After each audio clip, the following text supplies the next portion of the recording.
like to welcome you all to today's webinar. The topic will be Fully Alive with Dr. Larry Freeney. Dr. Larry, thanks for joining us today. We appreciate it. Thanks for having me.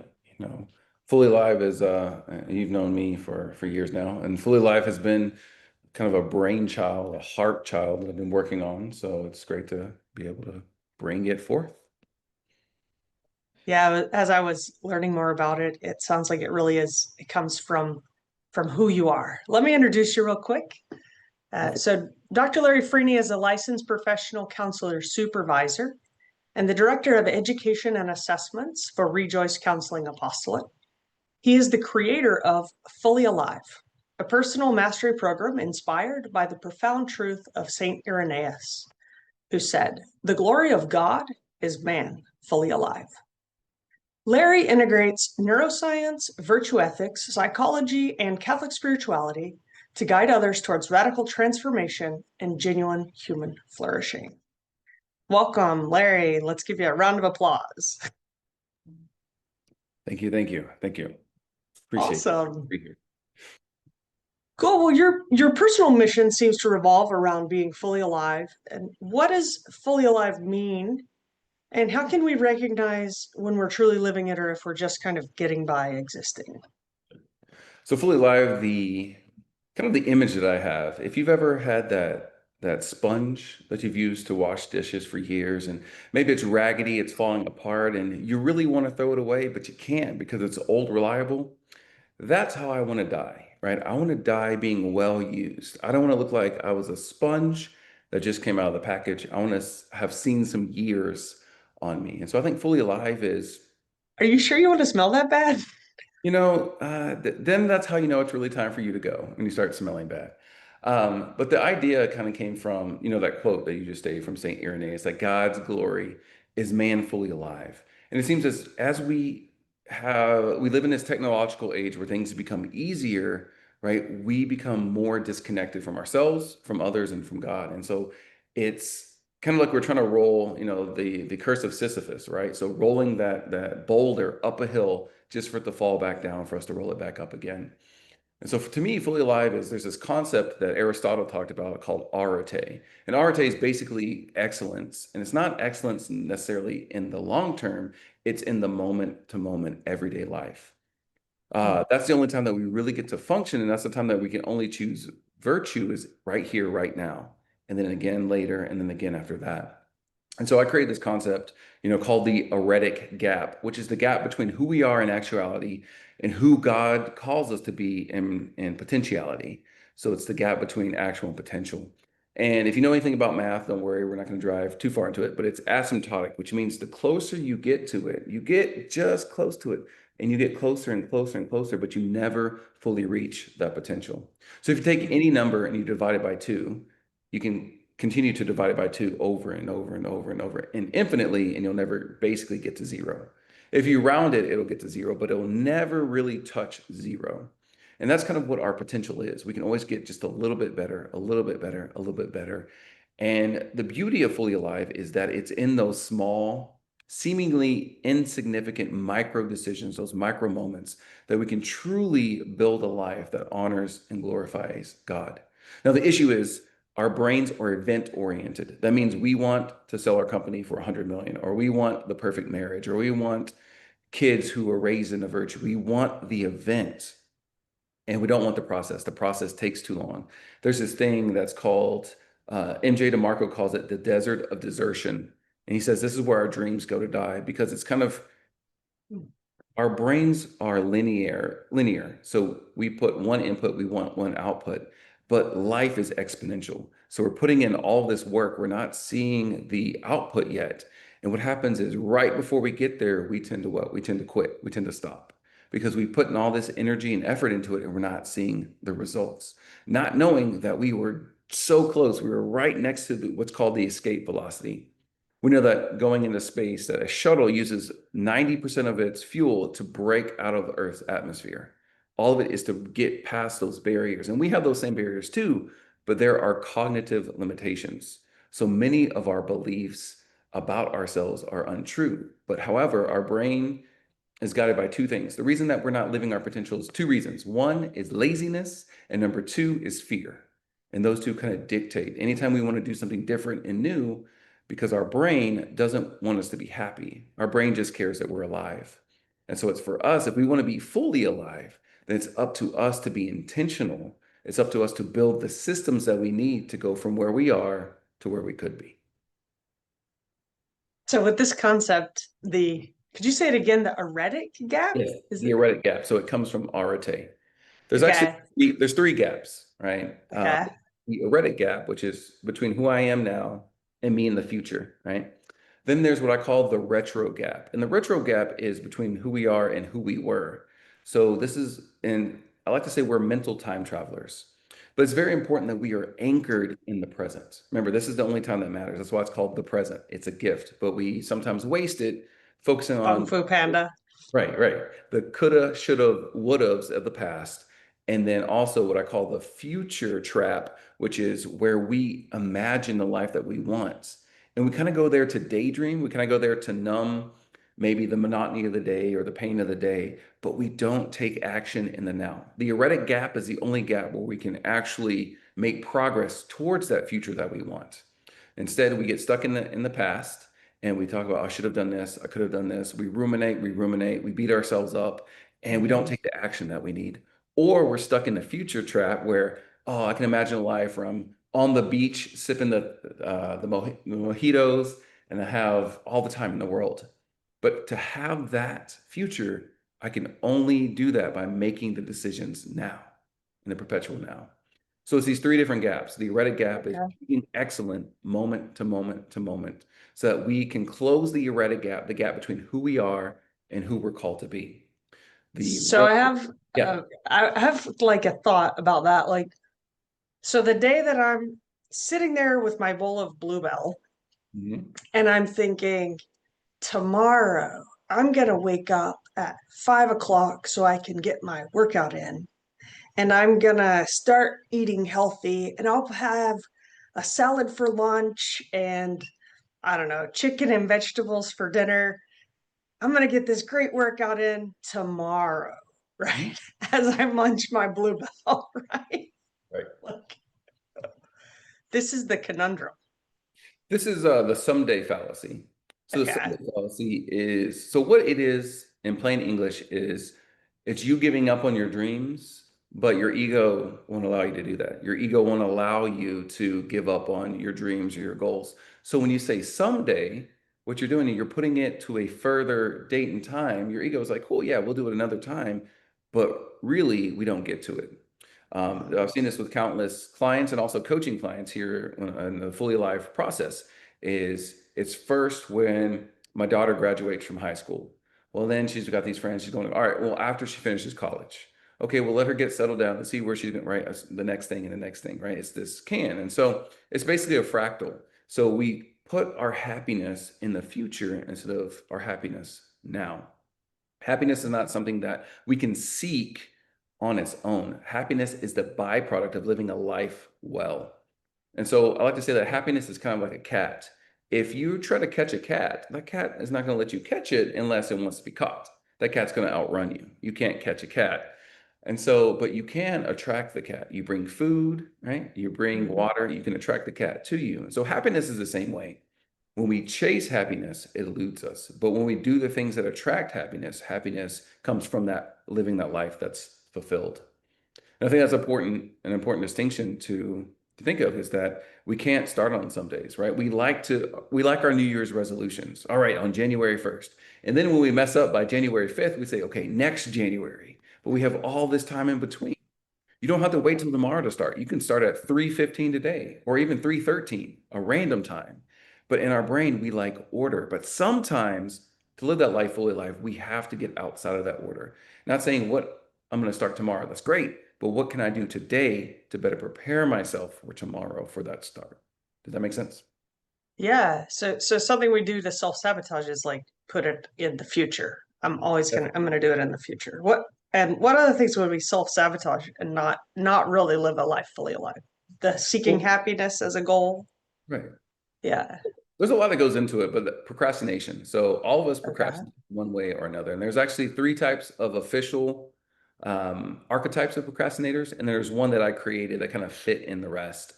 But there's the juggler who's juggling like a million different things. And what happens is our brains focus on urgency rather than importance. So that which needs to get done now, but there's Mm. still that thing that's important. For me, you remember I was in dissertation hell, right? My dissertation wasn't Yes. done. It's important, Yes. but there's other urgent things that take the place of it.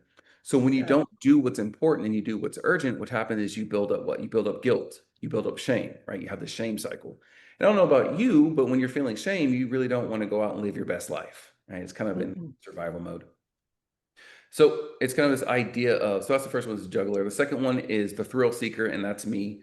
The thrill seeker is if you've ever waited to the last minute to do a paper, a report, whatever, and then you get that adrenaline rush, right? That's the thrill seeker, right? They get too Mhm. bored beforehand, they need that moment. And then the last is the artist. So the artist will wait for the divine muse to strike before they do the paper, they do the presentation.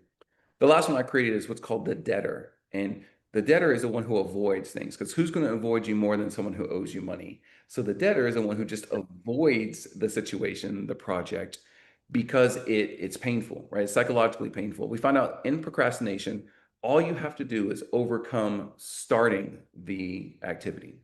Starting the activity is the biggest thing. So we want to break it down into the smallest, simplest step. So going back to my dissertation example. So instead of I'm going to sit down and write my dissertation, that's crazy. When I finished, my dissertation was like 250 pages. Like I can't sit down and say, "Hey, I'm going to write 250 pages." My brain's like, "Absolutely not." But I can tell my brain, I'm going to sit down and write for 1 minute because anybody can write for 1 minute. Just 1 minute and I'm done. But you'll notice that once you get started in that 1 minute, okay, well, I'm already here. So let's go 2 and 3. The hardest part, the hardest thing to overcome in procrastination is the beginning.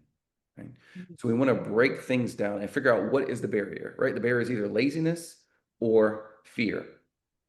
And what you'll find is there's the interior cingulate cortex. That's the part of your brain that feels or registers physical pain. When it comes to procrastination and stress, that part of your brain will actually light up. So individuals who struggle with ADHD or with attention deficit, Mhm. it's actually painful for them to do things, certain activities that are very stressful because it builds up so much stress in the brain. The brain perceives it as physical pain, even though it's not. No wonder they avoid. Of course. Right. You'll notice, and it's weird because you feel this, it's not really a pain, it's discomfort. You feel this discomfort, and then you want Yeah. to go do something that gives you what? That gives you dopamine. So one of the things about Fully Alive is that it is based on neuroscience. It's based on not just the physical, the mental, the spiritual, but it's all of it together because one of the misnomers that I don't like is we call it mental health. And it's not really mental health. I mean, it's health. If your brain is sick, you're going to be sick. Just like if your Mhm. heart is sick, you're going to be sick. So I think mental health is good to kind of focus or to show that this is the type of health we're working on, but it's all health. If you're spiritually sick, it's hard for you to feel physically well or emotionally well. If you're emotionally sick, it's hard for you to be physically well. Right? If you've ever experienced heartbreak, how likely are you to want to go out and eat and go out and run and exercise and do all these things? We want to curl up in on ourselves.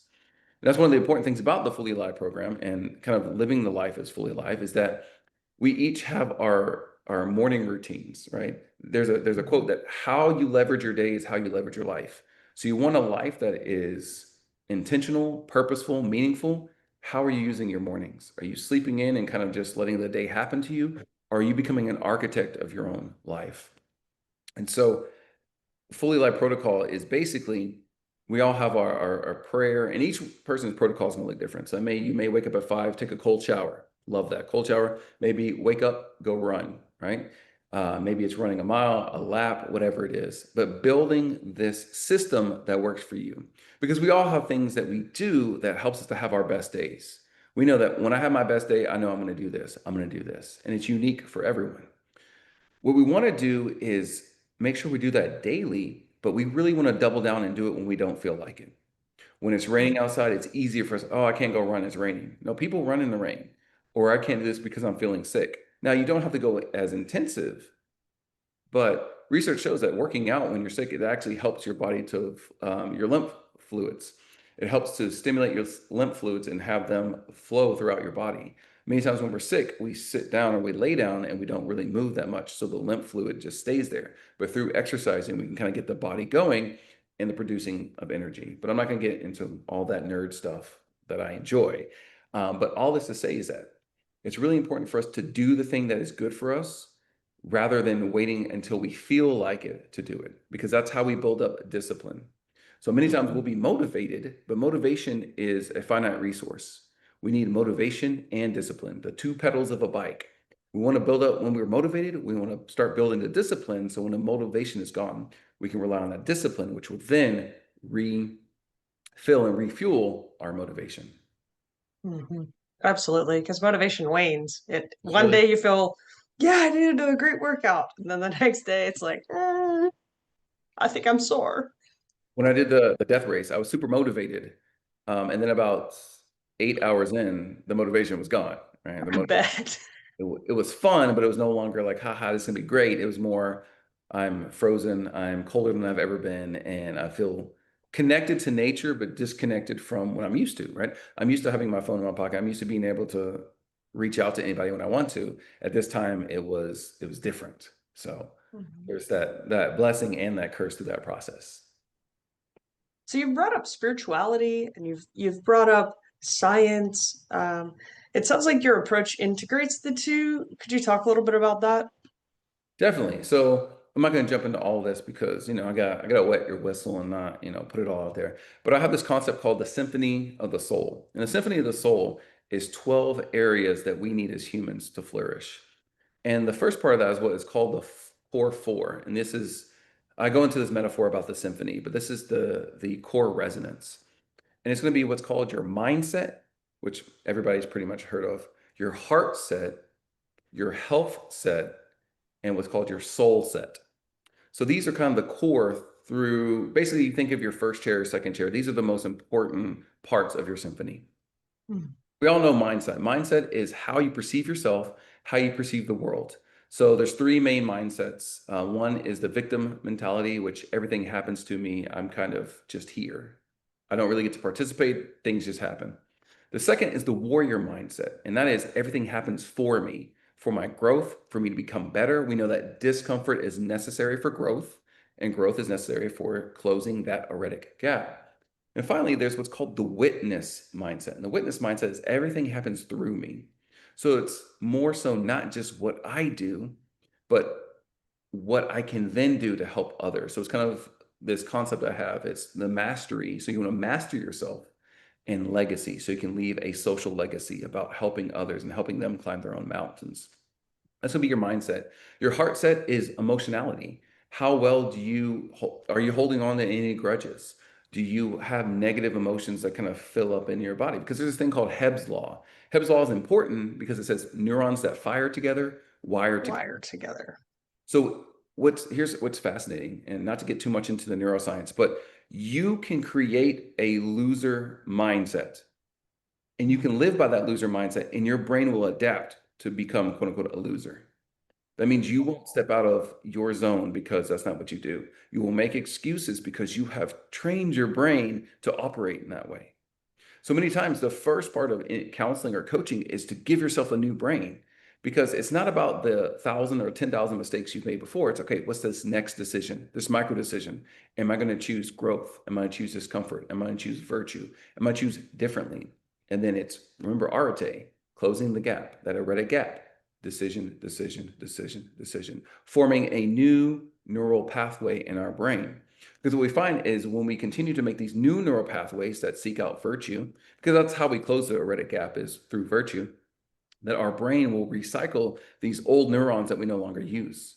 They may have served us at one time, but we have to have that insight. This no longer serves me, and I want to grow. I want to go out there and live a life that is fully alive so that I can then, there's a concept that I created called the inspirational magnitude.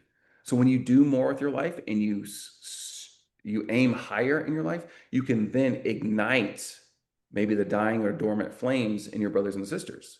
Maybe you can inspire them. They can catch that inspiration, because we know negative emotions are contagious, but also positive emotions are. Mhm. Whole book by Malcolm Gladwell talking about the tipping points. And it's not necessarily just the tipping points about, culture and everything, but there's actually emotional tipping points. And there's ways that we can create our own social epidemics and pandemics, which is fascinating stuff. So that's going to be your heart set, is how well do you forgive? Forgiveness is a skill that people just assume that we know how to do. They're like, oh, I can't forgive this person. Well, have you ever learned how to forgive? Has someone taught you that skill? Have you practiced it? Right now, I cannot juggle. I do not have the neural pathway to juggle yet. I haven't practiced it enough. So if you can't juggle, it's kind of the same thing with our ability to forgive. We have to learn how to do that. It's not just, oh, I magically know how to forgive. We have to practice it. It is a skill. And gratitude is a superpower. Gratitude is just a core Absolutely. of living a life that's fully alive, right? They say what you appreciate, appreciate. So what you want to do is you want to have this sense of gratitude. And you may have these parts that you need to forgive. So you may need to forgive a friend who betrayed you. You may need to forgive yourself for being stuck in that sin and going back to that sin, that life of comfort, rather than stepping out into that discomfort. That's your heart set. Your soul set is the meaning you get out of life. Some people go to work, come home, say hi to their spouse, sit in front of the TV, eat their meal, take a shower, go to bed, and they call that life. They do that for how many ever years? So there's a saying that many men who make it to 80 actually died at 23 and have just been living that same life over and over and over again. Because when we don't grow, we die, right? Either we are growing, either we are flourishing, or we're stagnating. And we know here in Houston, if we have stagnant water, what's going to happen? You're going to get mosquitoes. It's going to Oh, turn that stuff is green, nasty. right? It's not life-giving. We want our life to be like a river, right? We may not know exactly where we're going, but that's why one of the core ideas of Fully Alive is the guiding star. And the guiding star, just as it led the wise men to Christ at his birth, right? The questions always ask people, number one, were they the only ones who could actually see it? Or number two, were they the only ones looking? Hmm. Or three, which is probably the most accurate, or were they the only ones who saw it and then decided to do something about it? Because how many times has God called you and you're like, oh, voicemail. Oh, he's about to call and ask me to do something. But we'll make the excuse, right? Oh, I got to go bury my father, right? And what does Jesus say? Let the dead bury the dead. So we're lazy or we're fearful. And that's what keeps us from living our life that's fully alive. That's the importance of having that soul set, is kind of, how do I fit in this body of Christ? How do I go out there and light people's souls on fire for the Lord? Because we can sit here, we can preach the gospel, but what's more effective is preaching the gospel through the life that we live. Right? Mhm. There's also that saying that, when I wake up in the morning, I want the devil to say, "Oh man, he's up." But how many times when we put the snooze on, right? We set our alarm for 5, we hit snooze, and he's like, "All right, that's what I thought, right? You're not getting up this morning," right? So we want to have that mentality where we build this up. So we go out and live a life that's fully alive, so that what? We can inspire our brothers and sisters. We can inspire our children. And one of the biggest parts of the core four is the health set. Mhm. So many people focus so much on their spirituality and their emotionality, but they neglect their bodies. Our bodies are the temple unto the Lord. Now, there's a quote, I forget what book it's in, but that the majority of Americans, based on, because what is fat? Fat is simply energy stored for later. And we have this whole system where, we have more calories than we need, we store it for later. But because we're in this hyper now instant gratification life, we never really get to later. But there's Mhm. a quote that I heard, that the average American can walk from New York City to Miami, Florida without eating a single bite, just using the fat that's stored in our bodies. Wow. So how many of us are going to the gym because our bodies need to move? So you don't have to go to the gym, but is doing daily exercise, right? Yeah, even just going for a walk. Yeah. Right. And Yeah. going for a rigorous walk, right? Research shows that those who even go for a 30-minute walk a day, right, they are less likely to have all these negative health consequences, such as lower rates of Alzheimer's, lower rates of heart disease. And all that is what? Metabolic, right? And how do we keep our metabolism strong? By eating right and moving right. So you can't be fully alive if your body is shutting down and failing you, right? Mm. And there are definitely some diseases, some conditions where you don't have any control over that. But for the majority of us, if you can get up and you can walk, then this is really what we want to do. We want to get up, we want to walk, we want to have those social interactions. But these are the core components, if you will, of the symphony of the soul. which is something that we all have to do. These are what I call the sets, right? So health set, right? It's the foundation. Heart set, soul set, mind set. Then we have, I'm not going to go through all of them, but the flows. So the flows will come from the sets. We have creative flow.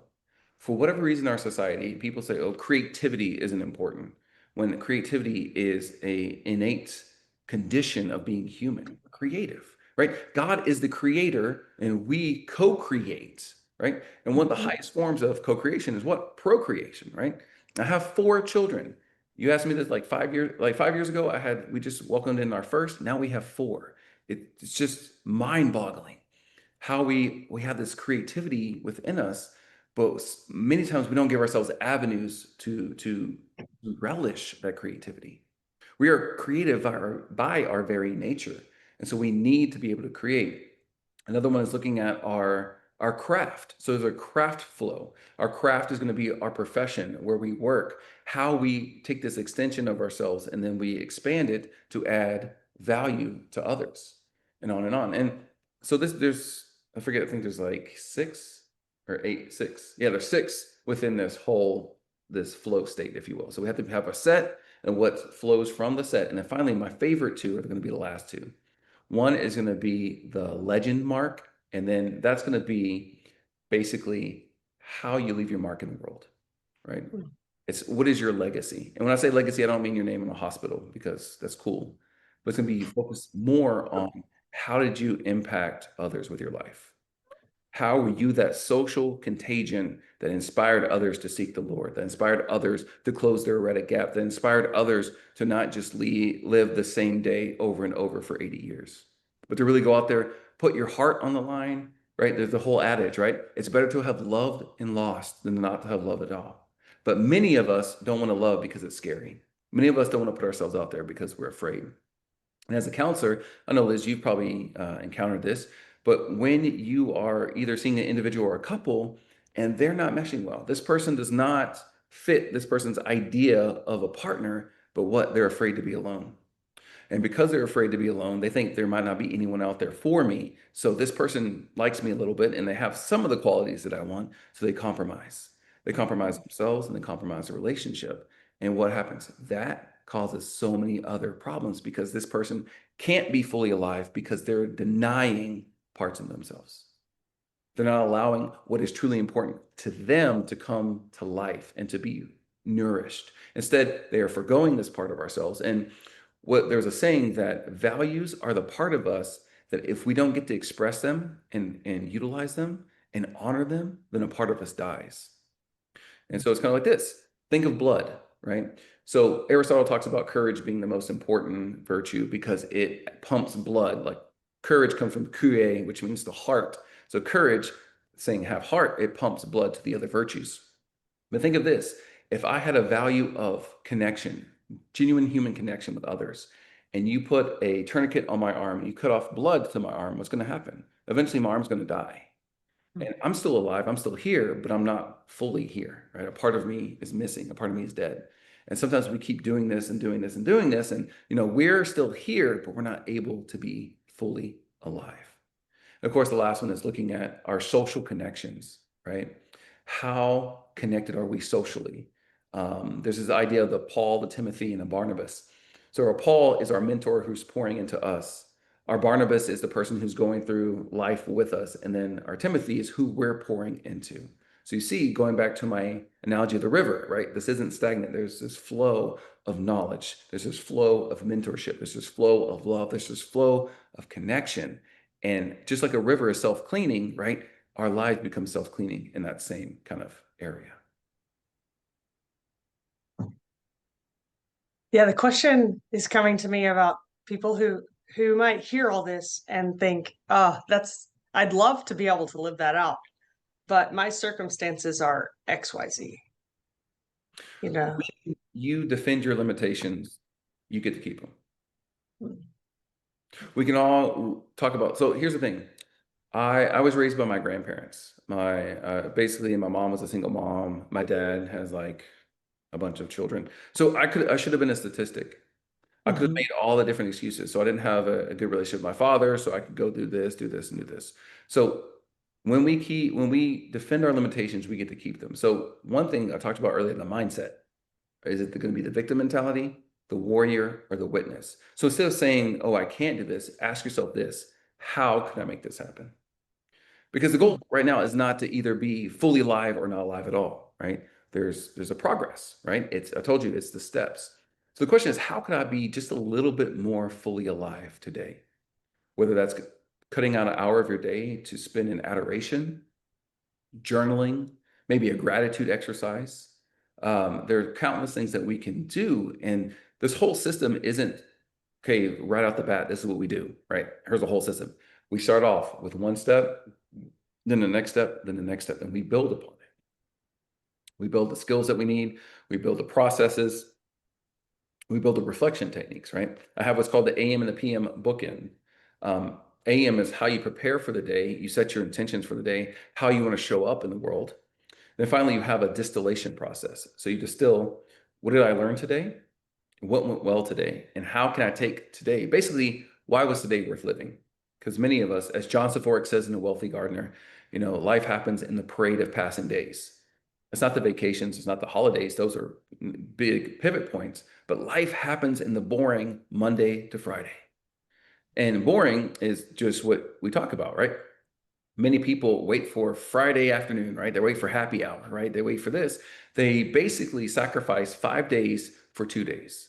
And if you know anything about investing, that's a negative 60% return in every week, right? Yeah. So we're doing something we hate. Maybe it's a job that we hate. Maybe we're in a relationship that doesn't honor us, that's hard, right? And then we look for the weekend, right? And then here comes Monday coming around. On Sunday night, we're like, oh, tomorrow's Monday, right? We got to go do this again. And that's kind of one of the signs that you're not living fully alive. When you don't look forward to Monday, you might Mm. be in survival mode instead of what I call thrival mode.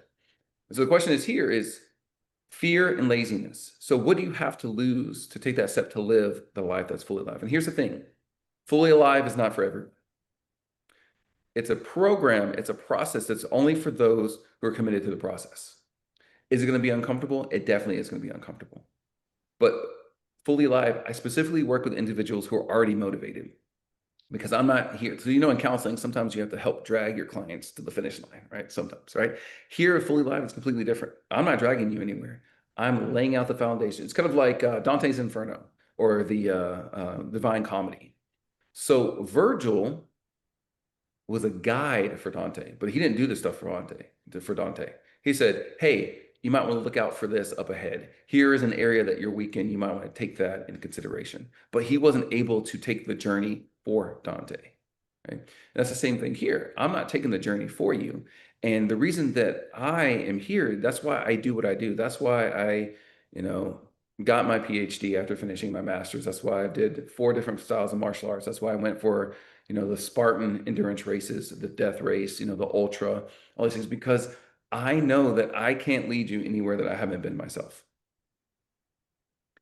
If I don't do these things, if I don't push myself, if I'm not living fully alive, how can I help you live fully alive? Right? I don't want to be the blind leading the blind. Right? And your life of fully alive could look different and should look different than mine, right? Most of you out there aren't going to go run a death race, which more power to you, right? I think it was like last month, I finally got a feeling back in my foot from the frostbite. Oh, geez. Do not necessarily, put it out there, but there's something about it. The Japanese have a term for it. It's called misogi. And basically what it is every 3 months, every 90 days, you're supposed to do something that pushes you so far out of your comfort zone. Maybe that's skydiving. Maybe that's going to go and sign up for a Spartan ultra race or whatever. Something so far outside of your zone, you have no choice but to grow. If you do it That's challenging. once every 3 months, that means you're having growth, at least deep growth, at least 4 times a year. 4 times a year. So for me, I had my fourth kid. I consider that a misogi, right? That Yeah, absolutely. I had a death race. I'm working on a book right now, putting that out there. That's going to be a thing. I have a couple Spartan races I'm going to do coming up, and these I've always done the open heat, which basically you're not really competing. You're just doing your own thing. But now I want to do the age group to see how I compare against others my age. So it's going to be a different level. That means I'm going to push myself harder. That means there's no enjoying the sight and sounds, if you will. There's going to be focus, going to be commitment. But everyone's masogis are going to look different. And we know that many of us have different inclinations. We have a pull towards, maybe it's public speaking, a pull towards writing a book, a pull towards starting a company, whatever it is. But we make those excuses, right? Oh, that won't work because no one in my family has ever done it. Or I can't do that right now because I'm busy because X, Y, and Z. And all these are great excuses. Love it.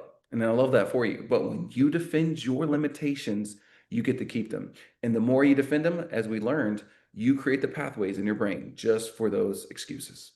So we have to overcome our brain because our brain, again, wants us to keep us alive, doesn't necessarily want to keep us fulfilled and living a life that's fully alive. So at times we have to battle our basic biology and then create a new brain, a new pathway for us to then achieve and become who we are called to be. That's amazing, Larry. So at this time, I'm going to ask Michael to continue recording. And if you're willing, we're going to transition into question and answer time. And I have some questions that people have submitted. If other people would like to submit questions in the chat, or if you are willing to be recorded and want to turn on your camera in order to ask a question, that's fine as well. But I think that the answers that Dr. Larry's are going to give are going to be valuable. So we'll just keep recording. First question. So Larry, what if one person in a married couple is on this growth mindset and striving to be fully alive, and the other person isn't interested or kind of remains the same? How would you navigate that? Yeah, so I'm highly into fitness, into all the new what's it called? Biohacking. So it's finding the way that our biology works and hacking it in such a way that we're able to get a desired result. My wife isn't into any of this, right? This is kind of like my own thing. When I went to go run the death race, she said, "Don't be negligent." That was her own thing. Just don't be negligent. So Yeah, he, she's a lawyer, right? So oh, don't be she's negligent. so she's justice and I'm more of mercy, right? Okay. But really, for me, it is you can use that as an inspiration for others. So I'm the type of person I'm an idea guy. I love ideas. I have a vision for things. And so sometimes we have not fully formed visions, but smaller visions that don't come to fruition. So what we need to do is we need to show action, right? Because what is it? A vision without action is a delusion. So we have to put in the work. So here, one of the best ways to kind of encourage and inspire your partner is to live that life, to live fully life, because living fully life is contagious. We see it throughout the Bible, like people just drawn to Jesus, like he's doing this awesome work, and people they just flock to him. And it's something that I've experienced in my own life, not like on the Jesus level, but I've gone into a restaurant and people said, when you walked in, the energy of the room just changed. Right? People can feel when you're radiating positivity. Now, there's a study in Germany that they did on the difference between, like, so as humans, we have our own magnetic field. Um, and so they did a study on it that showed that once people are experiencing depression, their magnetic field is smaller and it's like inward. But when people are happy, joyous, and have a grateful heart, that it expands outside of themselves. So it's actually you can actually feel the warmth and the change in temperature. And so when you walk into a room and you're living fully alive, people want that because it shows them and highlights what they're missing. See, our brain is really good at being at adapting. So we can be, if you've ever been sleep deprived, right? Research shows when we lose an hour and a half of sleep off of the 7 to 9 hour kind of range they want us to have, that our cognitive ability declines by 30%. But we don't realize that it has declined by 30% because our brain is really good at oh, this is what we have, so it adapts to it. So you think you're on fire, you think you're leading this conversation, and people have no idea what you're saying. Like it's not coherent. And so what happens is sometimes we have just gotten used to not being fully alive, gotten used to just getting by, that this is our normal, that we forgot what it's like to not be on fire. So when we're around others like that, it plants something in us, right? We talk about planting those seeds and letting God do the rest. So I would suggest for you is planting those seeds, working on your life, doing your best, and through that you can bring people around. Because remember, it's not the words you say that really brings people to Christ or shows the truth. It's how you live your life. I was recently watching a different podcast, and they said that there was a scientific study done where the people who were around low performing individuals at work low performed by a certain percentage, and people who were around high performers at work high performed the same person, right? High performed at a certain percentage. So the idea was who we surround ourselves with can impact our performance and our mindset, right? All And area of now, every. yeah, that's not to say like this person needs to not be around their spouse, but it made me think, well, if we have a spouse who's maybe stuck, if we can surround ourselves with other friends or other people who are on the same kind of journey of growth, it can be a support.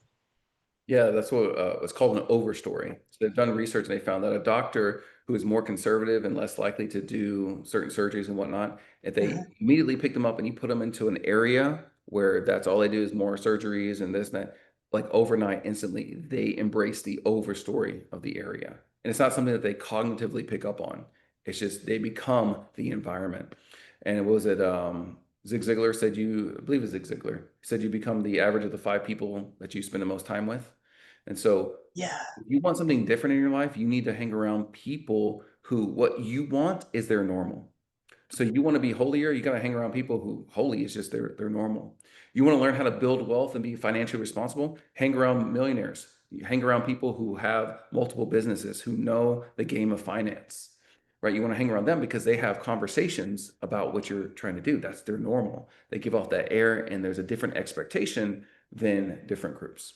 So I would say you want to include them in that journey, but you want to be that witness. You want to first experience your own experience of Christ and then share that with them, right?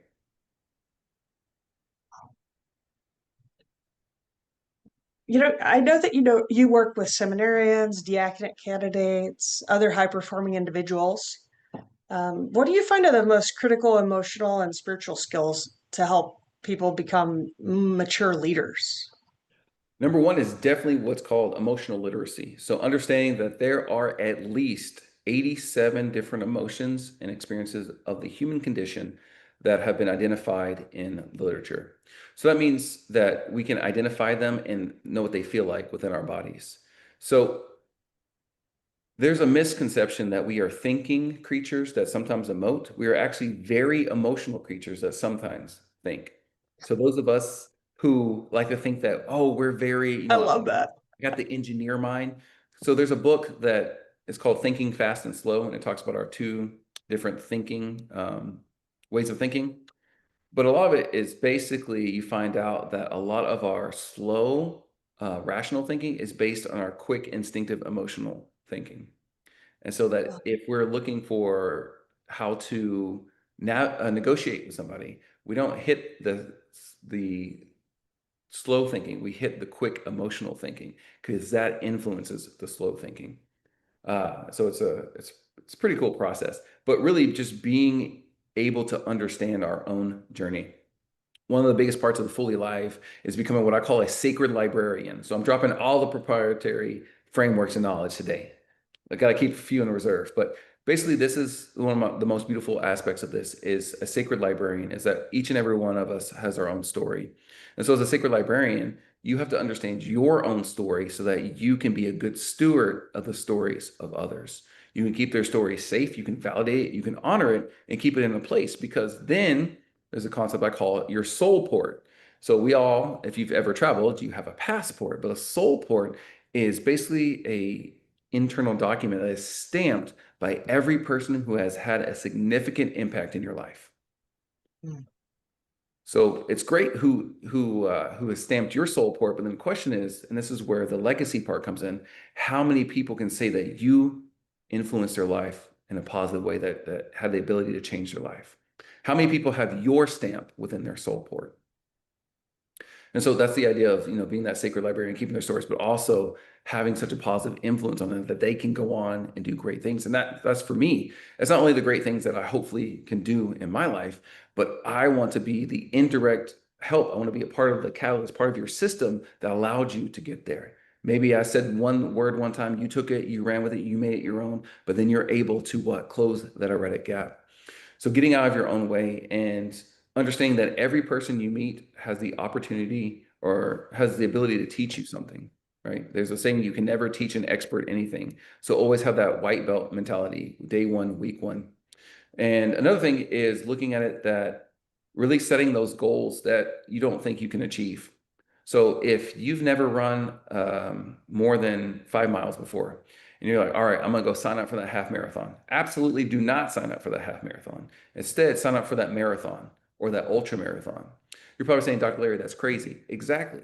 Because if you think you can do something, there's no point in setting out the goal to do it, right? You're not going to grow from that. It becomes a task rather than a goal. And you want to create goals that are built upon what I call your core four values. Now, your core four values is one of the first things I do with anyone that I'm working with, either in counseling or in the Fully Alive program, is utilizing your unique experiences of the human condition to distill who you are at your core. Now, most people choose values that they like. I say, well, what are your core values? Oh, we like honesty, we like integrity, yada, yada, yada. We imitate rather than radiating. So what that means is you can go through your life experiences. There's a whole process I have for this to distill down into your core four values that are uniquely you. That when God was sewing you into your mother's womb, he placed this little signature. So these core four values make up what's called the soul print. The soul print is kind of like your fingerprints. So when I touch something, it leaves a fingerprint.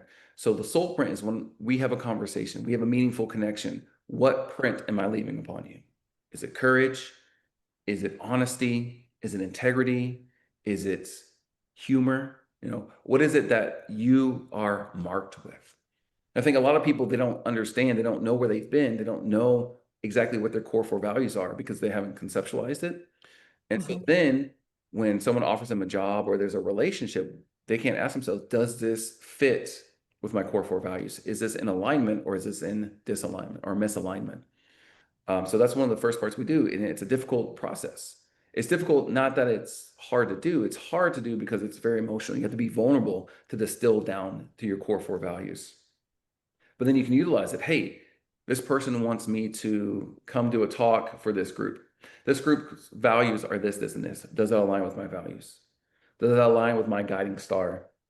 And the guiding star concept is, helping people understand that. So have you heard of the term ikigai? It's a Japanese term that means purpose for living. And it's the intersection between who you are. I'm sorry, not who you are. It's the intersection between what you're good at, what you enjoy doing, what the world needs, and then finally, what you can be paid for. Because there's the belief that what you love should love you back. So I've taken and I've added two more components to it. One is it is in alignment with your core four values, because you can't be fully alive if you're going against your very self and who God is calling you to be and the gifts that he's given you. And second, it has to be dynamic. So many times people think of their life purpose as this one static thing, like this is my life purpose. But as you grow and you become more fully alive, your capability grows, your ability to teach grows. So there's a difference between being a third grader and class president and being the president of the United States, right? You're leading, but there's different skills that you use, and it's different levels. And so we can live out our life purpose in the smaller capacity, but if we push the bounds of our garden, as John Sephoric says in The Wealthy Gardener, if we outgrow our garden, we get a bigger garden, and we get a bigger garden. So that means we are able to then utilize our core four values, our soul print, our guiding star, in such a way that we are able to grow and add more impact to people and have a bigger scale of that impact. Wow, Larry, thank you for giving us a window into your brain and into your soul today, sharing the Fully Alive program. I'm mindful of the time. So, is there any one thing you'd like to leave with our listeners today? Any key message? Yes. And it's basically this: it's never too late to start living fully alive. It's never too late to change the trajectory of your life. I like to say our destiny is made up by our decisions. And our destiny is not a destination. I know it's going to be confusing, right? A destination, but our destiny is more of a direction. So you might not know that you're going to Austin, or you might not know that you're going to Dallas, or you might not know that you're going to Oklahoma City, but you may know I'm going north. And then as you allow yourself, this is the discernment process. I like to say the discernment process is also iterative. So sometimes we want God to lay out our entire life in front of us right now so that we can know what we're doing. But really, we just have to worry about that next step. What is this next thing, right? What is this next piece? And trust the process.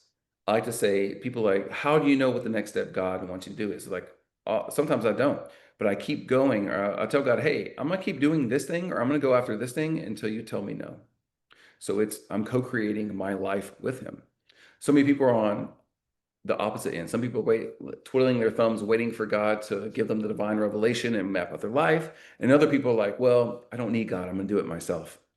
For me, it's this co-creative process. So what did I learn today? And okay, how do I use that going tomorrow? Because each day, either you win or you learn, and learning is winning, right? This is what I got from Brian Johnson in his book, Arete. But it's about having the courage to be uncomfortable. It's about knowing where your brain wants you to be lazy or where fear is showing up. Because fear doesn't mean we don't do something. Because remember, without fear, there is no courage, right? If there's no fear, then you're not acting courageously. So let fear be a no. And when you get to a higher level of working with me in Fully Live, I say, you want to go for that which scares you. That's how you know what the path is. The path is that thing that you don't want to do. Like, you know, it's good for you, but you're coming up with excuses why you shouldn't do it. You know, I can't move because I've always lived here. I can't do this, right? Because what? When you say the word can't, your brain believes you. Instead, replace the word can't with how, or what would it look like if I was able to do this? How would my life be different if I decide, you know, right here, right now, I want to start living more fully alive? When you do that, Thank you, you Dr. Larry. engage your brain. You engage your brain rather than turning it off. Awesome. Well, I want to thank all of our webinar participants today for making this happen. Without you, we don't have anybody to share this with. And if you'd like to contact Dr. Larry, his information is in the chat. We also ask that you leave a review for us on Yelp or on Google. Thank you again for joining us, and we'll have this recording out in a week or two. Thank you. And if you want to listen, I do have a radio show on Oh, Radio yeah. Media called Fully Alive. It happens every Monday at 10 a.m. Central. You can either listen at radiomaria.us/live, or if you want to listen to any of the previous shows that I've done, you can go to Google Radio Maria and Fully Alive, and the archive should pop. Awesome. Thank you.